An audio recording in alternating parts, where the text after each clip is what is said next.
আসসালামু আলাইকুম ওয়া রাহমাতুল্লাহি ওয়া বারাকাতুহু। বিসমিল্লাহ ওয়া সলাতু ওয়া সালামু আলা রাসূলিল্লাহ ওয়া আলা আলিহি ওয়া আসহাবিহি ওয়া মান ওয়ালা, আম্মা বা'দ। আমরা সালাতের তাসবিহ নিয়ে আলোচনা করছিলাম। আজকে তেলাওয়াত থেকে একটু মাঝখান থেকে একটা বিষয় খুব গুরুত্বপূর্ণ মনে হলো যে সেটা তুলে ধরার চেষ্টা করি। আলহামদুলিল্লাহ, আমরা আজকে সূরা ইসরা শেষ করলাম, সূরা কাহফ প্রায় শেষের দিকে। দেখবেন যে যেটা মুখস্থ সেটা তেলাওয়াত করলে খুব মজা লাগে না, তখন যেন আমরা চেষ্টা করব কোরআন মুখস্থ করার জন্য। আমাদের তৌফিক দেন, আমিন। সূরা ইসরার আয়াত নম্বর 19। আউযু বিল্লাহি মিনাশ শাইতানির রাজীম। বিসমিল্লাহির রহমানির রহিম। ومن أراد الآخرة وسعى لها سعيها وهو مؤمن فأولئك كان سعيهم مشكورا। আর যে ব্যক্তি আরাদা উদ্দেশ্য করবে, আল আখিরাহ এর উদ্দেশ্য হচ্ছে কি? আখিরাত। পড়ছে না সূরা বাকারার ৪র্থ আয়াতে, ওয়াবিল আখিরাতি হুম ইউকিনুন। একটা হাদিসও আছে এরকম যে ওমান কানাত নিয়াতুহু আল আখিরাহ, যে নিয়ত হবে কি? আখিরাত। জামা আল্লাহু আমরাহু, আল্লাহ সুবহানাহু ওয়া তাআলা তার সব কাজ গুছাই দিবেন। দুনিয়াবি কাজকে কে গোছাবেন? আল্লাহ, কিন্তু উদ্দেশ্য হবে কি? আখিরাত। তাহলে আখিরাত উদ্দেশ্য করলে দুনিয়াও ঠিক হয়ে যাবে ইনশাআল্লাহ। এখানে আল্লাহ বলছেন যে ওমান আরাদাল আখিরাতা, যার উদ্দেশ্য হবে কি? আখিরাত। ওয়া সাআ লাহা সাইয়াহা, এবং সে সেটার জন্য দৌড়ানোর মতো দৌড়াবে, চেষ্টা করার মতো চেষ্টা করবে, যেরকম করা উচিত। আর আল্লাহর সাথে এই কথাটা আসলে সেটা আপনি ভালো বুঝবেন যে আপনি আপনার চেষ্টার মতো চেষ্টা করতেছেন কিনা। অফিসে, সামাজিক কাজে, ফ্যামিলির কাজে চেষ্টার মতো চেষ্টা করছেন কি না, এটা আসলে অন্য পক্ষ বোঝা কি না সম্ভব না। কিন্তু আমাদের লেনদেন কার সাথে? আল্লাহর সাথে। আল্লাহ বলছেন যার উদ্দেশ্য কি? আখিরাত, মৃত্যু পরবর্তী জীবন। ওয়া সাআ লাহা সাইয়াহা, এবং সে সেটার জন্য কী করবে? যে যেরকম চেষ্টা করা দরকার সেরকম চেষ্টা করবে। আপনি সেরকম চেষ্টা করছেন কিনা আপনি ভালো বুঝবেন। এর শর্ত আছে, ওয়া হুয়া মুমিন, এমত অবস্থায় সে ব্যক্তি কি? মুমিন। ইমান সহ যদি কী করে? পরকালীন জীবনে চেষ্টা করার মতো চেষ্টা করে। ফাউলাইকা কানা সাইয়ুহুম মাশকুরা, আল্লাহ বলছেন এই সকল লোকদের চেষ্টাকে কি করা হবে? প্রশংসা করা হবে। বুঝে আসছে? কারণ ফলাফল তো জানা সম্ভব না, কিন্তু আপনি আন্তরিকভাবে চেষ্টা করছেন কি না এই ব্যাপারে আপনি বুঝতে পারবেন, কিন্তু ঠিক না? ফলাফল জানা সম্ভব যে আসলে আমি যে সালাত পড়লাম কবুল হলো কি কবুল হলো না, হ্যাঁ আরিফু কেউ বলতে পারবে না। বুঝে আসছে? কিন্তু এইটা ব্যক্তি বলতে পারবে আমি চেষ্টা করার মতো চেষ্টা করলাম কি না। আল্লাহ সুবহানাহু ওয়া তাআলা ফলাফল তিনি জানেন। বুঝে আসছে? তিনি ফলাফল ফোকাস করছেন না আপনার সামনে, কি ফোকাস করছেন? চেষ্টাকে। অতএব আপনার এবং আমার চেষ্টাটা যেন আখিরাতের জন্য যেরকম হওয়া উচিত সেরকম হয়। বুঝে আসছে? আল্লাহ আমাদেরকে তৌফিক দেয়। এটা খুব গুরুত্বপূর্ণ পয়েন্ট যে আসলে ফোকাসটা করবো কিসের উপরে? চেষ্টার উপরে, ফলাফলের উপর না। কারণ ফলাফল আসলে আমি জানি না, জানা সম্ভব না দুনিয়াতে বসে। বুঝে আসছে? তাইলে আমাদের সবসময় ফোকাস থাকবে কিসের উপরে? চেষ্টার উপরে। যে আমি চেষ্টা করতে পারছি কিনা কোরআন তেলাওয়াত করতে, আমি চেষ্টা করতে পারছি কোরআন বোঝার জন্য, আমি চেষ্টা করতে পারছি কিনা দিন বোঝার ক্ষেত্রে, আমি চেষ্টা করতে পারছি দিন মানার ক্ষেত্রে। বুঝে আসছে?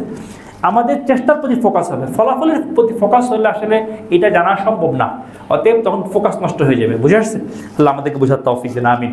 তাহলে আমরা এখন চেষ্টা করব আমরা যে সালাতের মধ্যে যেই তাসবিহগুলো পড়ি সেগুলো কি বোঝার জন্য, অর্থ বোঝার জন্য। এখানে আরও অনেক গুরুত্বপূর্ণ ইস্যু ছিল, খালাস যদি কোনো সময় পরে আবার সময় পাই বলবো। তাহলে আমরা আলোচনা করছিলাম কি নিয়ে? সানা, যেটা সুবহানাকা আল্লাহুম্মা, হে আল্লাহ আমরা আপনার তাসবিহ করার মতো তাসবিহ করছি। এখানে কি আছে? চেষ্টার কথাটা আছে, ঠিক না? আমরা আপনার তাসবিহ করছি তাসবিহ করার মতো। কার তাসবিহ? হে আল্লাহ। তাহলে কোন ক্ষেত্রে? উলুহিয়তের ক্ষেত্রে। বুঝে আসছে?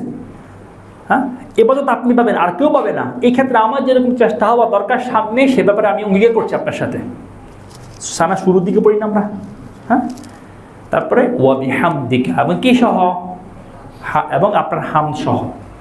হামদ হচ্ছে উলুহিয়তের দিক থেকে, রুবুবিয়তের দিক থেকে, এবং আসমা ওয়া সিফাতের দিক থেকে, মানে আল্লাহর একত্ববাদের দিক থেকে, আল্লাহর পরিচালনার দিক থেকে, আল্লাহ সুবহানাহু ওয়া তাআলার সিফাতের দিক থেকে, গুণের দিক থেকে আল্লাহ সুবহানাহু ওয়া তাআলা স্বয়ং সম্পূর্ণ পূর্ণাঙ্গ সে ঘোষণা দেওয়া। বুঝে আসছে? তাসবিহ অর্থ কি? ঘাটতি মুক্ত আর হামদ অর্থ সকল প্রশংসা যুক্ত, বুঝে আসছে? সকল পূর্ণতাকে যুক্ত, মানে পূর্ণতার সব ক্ষেত্রে যতটুকু পূর্ণ থাক, হ্যাঁ কামেল। আল কামিল, ইবনে আব্বাস রাদিয়াল্লাহু আনহু বলেছেন যে সূরা ইখলাসের ব্যাখ্যা, আল কামিলু ফি ইলমিহি, আল কামিলু ফি হিলমিহি, আল কামিলু ফি কুদরতিহি, তিনি সব ক্ষেত্রে কি কামেল। আমরা উল্টা, আমরা কি নাকিস, আমরা কি অপূর্ণাঙ্গ, বুঝে আসছে? মাখলুক নাকিস আর খালিক কি কামেল। তাহলে দুইটা বিষয়, একটা হচ্ছে তিনি সকল ত্রুটির ঊর্ধ্বে এই ঘোষণা দেওয়া, আর তিনি সকল প্রশংসা বা প্রশংসা হামদের সকল হাম পাওয়ার যোগ্য, সকল পূর্ণতা তার মধ্যে বিরাজমান, সেই ঘোষণা দেওয়া, বুঝে আসছে? এই দুইটা দেওয়া, ঘাটতি নাই, পূর্ণতা সব কিছু আছে। এই ঘোষণাটার অর্থ কি? আমি আমার দিক থেকে কি করব, যেহেতু আমি ঘোষণা দিচ্ছি, এটা একটা সাইকোলজিক্যাল ব্যাপার আছে। সেটা হচ্ছে যখন আপনি বুঝবেন আপনি যার সাথে কাজ করতেছেন উনি কাজটা বুঝে, এবং ধরেন 10টার জায়গায় 8-10টা সিদ্ধান্ত ঠিক হয়, দিয়ে একটা ভুল হয়, তখন কাজ করতে কী হবে? কষ্ট হবে না, মানতে কষ্ট হবে না। আর যদি মনে হয় যে সিদ্ধান্ত 10টা নেই 9টাই ভুল, বুঝে আসছে, তখন আপনার কী হবে? মানতে কষ্ট হবে না, কীভাবে কাজ করব? কাজ করা তো সম্ভব না, বুঝে আসছে? অতএব আপনি ঘোষণা দিচ্ছেন যে আল্লাহ সুবহানাহু ওয়া তাআলার মধ্যে কোনো কি নেই, ঘাটতি নাই, এর মানে আমার মানতে সমস্যা নেই, এর মানে আপনার নিয়মের মধ্যে কোনো ভুল নেই, আপনার শরীয়তের মধ্যে কোনো ভুল নেই, আপনার দ্বীনের মধ্যে কোনো ত্রুটি নেই, যা কিছু থাকা দরকার সব কি আছে, পূর্ণ মাত্রায় আছে। অতএব আমি মানার জন্য কি প্রস্তুত পূর্ণভাবে। তাহলে সুবহানাকা আল্লাহুম্মা ওয়া বিহামদিকা, যেহেতু সময় আমি বেশি লম্বা করবো না, তাবারাকা ইসমুকা, এবং আপনার নাম হচ্ছে কি বারাকাপূর্ণ, তাবারাকা ইসমুকা, তাবারাকা ইসমুকা, আপনার নাম হচ্ছে কি বারাকাপূর্ণ, অর্থাৎ আপনার নামে বারাকা কামনা করছি আমি। কার নামে বারাকা কামনা করছি? আল্লাহর নামে। ওয়া তাআলা জাদ্দুকা, এবং তাআলা, তাআলা উঁচু হওয়া, মহান হওয়া, আপনার মর্যাদা বা আপনার সম্মান কি সুউচ্চ হলো, মানে আমাকে আপনি মর্যাদাপূর্ণ করুন, বুঝে আসছে? কামনা করা। কারণ হচ্ছে দেখবেন মানুষ যখন বলে যে আপনি খুব দানশীল, যে কেউ এসে কাউকে বললো, এর মানে আসলে এটা বোঝায় যে আমি আপনার কিছু একটা চাচ্ছি, ঠিক না? হ্যাঁ, আপনি খুব পাওয়ারফুল মানুষ, এর মানে কি আপনার সমস্যা আছে, সমাধান নিয়ে কিছু একটা বলবো আপনাকে। তাহলে আপনি আল্লাহকে এগুলো কেন বলছেন? আপনি বারাকা চাচ্ছেন, আপনি সম্মান চাচ্ছেন, বুঝে আসছে? দেখেন যা দরকার সব দেওয়া আছে তাসবিহের ভিতরে। ওই রিমাইন্ডার, আকিমিস সালাতা লিযিকরি, এখন রিমাইন্ডার তো বুঝতে হবে যে রিমাইন্ডার, তখন আপনি নিজেকে রিমাইন্ড করতে পারবেন, বুঝে আসছে?